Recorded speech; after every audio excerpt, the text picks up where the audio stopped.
గాంధీ భవన్లో ప్రజాప్రతినిధుల కార్యక్రమం జరిగింది. ప్రజలు స్థానికుల నుంచి ప్రజా వినతులు స్వీకరించి పరిష్కారం కోసం ఆయా శాఖల అధికారులతో కార్పొరేషన్ చైర్మన్లు ఈరపత్రి అనిల్, జనక్ ప్రసాద్ సమీక్షించారు. టీపీసీసీ చీఫ్ సూచనల మేరకు ప్రతిరోజు సామాన్యులకు అందుబాటులో ఉంటున్నట్లు కార్పొరేషన్ చైర్మన్లు తెలిపారు.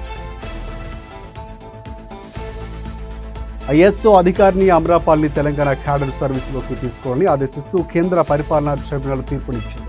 ప్రస్తుతం ఏపీ పర్యాటక అభివృద్ధి కార్పొరేషన్ ఎండీగా పనిచేస్తున్న ఆమెను తెలంగాణ క్యాడర్కు కేటాయించాలంటూ కేంద్రం 2 రాష్ట్రాల ప్రభుత్వాలకు ఆదేశించింది.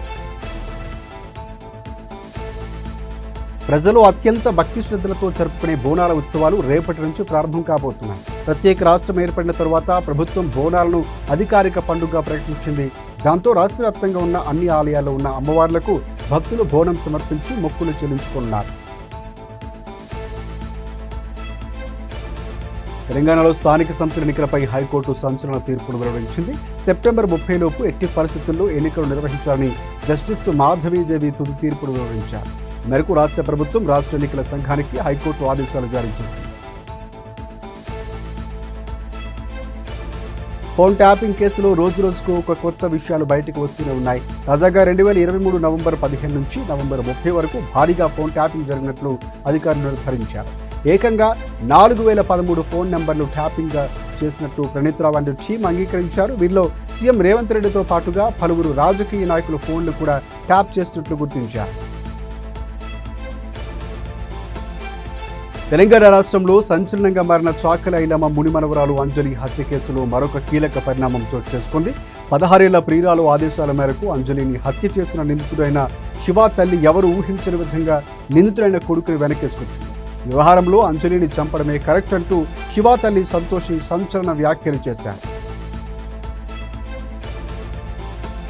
మెదక్ జిల్లా హవేలీ ఘనపూర్ మండలం ఔరంగాబాద్ తండాలో దారుణం జరిగింది. రైతు భరోసా డబ్బులు ఇవ్వలేదని, తండ్రి పేరు మీద ఉన్న భూమిని తన పేరు మీద రాయించలేదని కన్న కొడుకి తండ్రి నాలుక కోశారు. భానోతు కిరియాకు చెందినటువంటి రైతు భరోసా కింద ఎకరాకు 6,000 రూపాయల చొప్పున అతని ఖాతాలో 9,000 రూపాయలు జమయ్యాయని కుటుంబ సభ్యులు తెలిపారు. విజయవాడలో నిర్వహించిన ఫిక్కీ జాతీయ కార్యవర్గ సమావేశంలో ముఖ్యమంత్రి చంద్రబాబు నాయుడు పాల్గొన్నారు.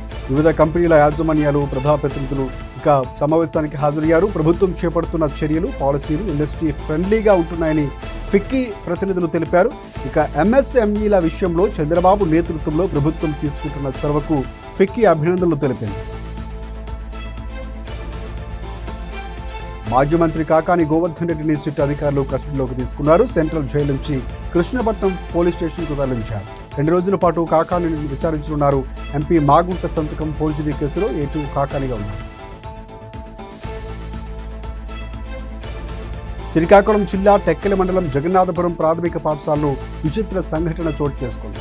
విద్యార్థుల కోసం ఒక ఉపాధ్యాయురాలు తరగతి గదిలో కూర్చొని ఎదురు చూస్తున్న ఘటన దర్శనమిచ్చింది. వారం రోజులుగా ఎదురు చూస్తూ ఉన్న ఒక్కరు కూడా బడిలో చేరలేదు. ఫలితంగా పాఠశాల మూతపడే పరిస్థితి కనిపిస్తుంది. ఢిల్లీలో ఘోర అగ్ని ప్రమాదం చోటు చేసుకుంది. ఉదయం రిఠాలా మెట్రో స్టేషన్ సమీపంలో ఉన్న పాలిథిన్ ఫ్యాక్టరీలో మంటలు చెలరేగాయి. ఈ ఘటనలో మంటల్లో చిక్కుకుని 4 మృతి చెందారు. పలువురికి తీవ్ర గాయాలయ్యాయి. ఘటనా స్థలానికి చేరుకున్న ఫైర్ సిబ్బంది 16 ఫైర్ ఇంజిన్లతో సహాయక చర్యలు చేపట్టారు. కోలీవుడ్ హీరో శ్రీరామ్ డ్రగ్స్ వాడినట్లు ఒప్పుకున్నారు. ఆయనను జూన్ 23వ తేదీన చెన్నైలోని నుంగంబాక్కం పోలీసులు ఇక డ్రగ్స్ కేసులు అరెస్టు చేశారు. అయితే నటుడు శ్రీరామ్కి రాజీవ్ గాంధీ ప్రభుత్వ ఆసుపత్రిలో రక్త పరీక్షలు చేయగా కొకైన్ వాడినట్లు నిర్ధారణ అయింది. దీంతో డ్రగ్స్ను ఉపయోగించి పెద్ద తప్పు చేశారంటూ ఆయన చెప్పుకొచ్చారు. ప్రస్తుతం శ్రీరామ్ జైల్లో ఉన్నారు. కన్నప్ప మూవీ టీం కీలక నిర్ణయం తీసుకుంది. సినిమాపై ఎవరైనా తప్పుడు ప్రచారాలు చేస్తే చర్యలు తప్పవని హెచ్చరికలు జారీ చేసింది. కొంతమంది కావాలని సినిమాపై నెగిటివ్ రివ్యూలు ఇస్తారని, అలాంటి వారిని సహించలేదని హెచ్చరించింది. టీమిండియా ఆల్రౌండర్ హార్దిక్ పాండ్యాతో తాను డేటింగ్లో ఉన్నట్లు జరిగిన ప్రచారంపై నటి ఇషా గుప్తా ఎట్టకేలకు స్పందించారు. కొంతకాలం తమ మధ్య స్నేహం ఉందన్నారు. అయితే తాము డేటింగ్ దశలోకి అడుగు పెట్టక ముందే అంతా ముగిసిపోయిందని వెల్లడించారు. తెలుగు రాష్ట్రాల ప్రజలకు వాతావరణ శాఖ రైన్ అలర్ట్ జారీ చేసింది. 2 తెలుగు రాష్ట్రాల్లో ఇవాళ భారీ నుంచి అతి భారీ వర్షాలు పడే అవకాశం ఉన్నట్లు వాతావరణ శాఖ వెల్లడించింది. తేలికపాటి నుంచి భారీ వర్షాలు కురిసే అవకాశాలు ఉన్నట్లు వెల్లడించింది. తెలంగాణలోని ఉత్తర జిల్లాలకు మాత్రమే వర్షాలు ఎక్కువగా పడతాయని పేర్కొంది. దేశంలో అత్యవసర పరిస్థితి విధించి నేటికి 50 ఏళ్లు పూర్తవుతోంది. ఈ నేపథ్యంలో ది ఎమర్జెన్సీ డైరీస్ పేరిట ఒక పుస్తకాన్ని తీసుకొస్తున్నట్లు ప్రధానమంత్రి నరేంద్ర మోదీ వెల్లడించారు. ఈ మేరకు ఆయన ఎక్స్ ద్వారా తెలిపారు. ఎమర్జెన్సీ సమయంలో తాను ఆర్ఎస్ఎస్ ప్రచారకుగా ఉన్నట్లు తెలిపారు. అప్పుడు తన ప్రయాణం ఎలా సాగిందో ఈ పుస్తకంలో ఉంటుందని ప్రధాని వివరించారు.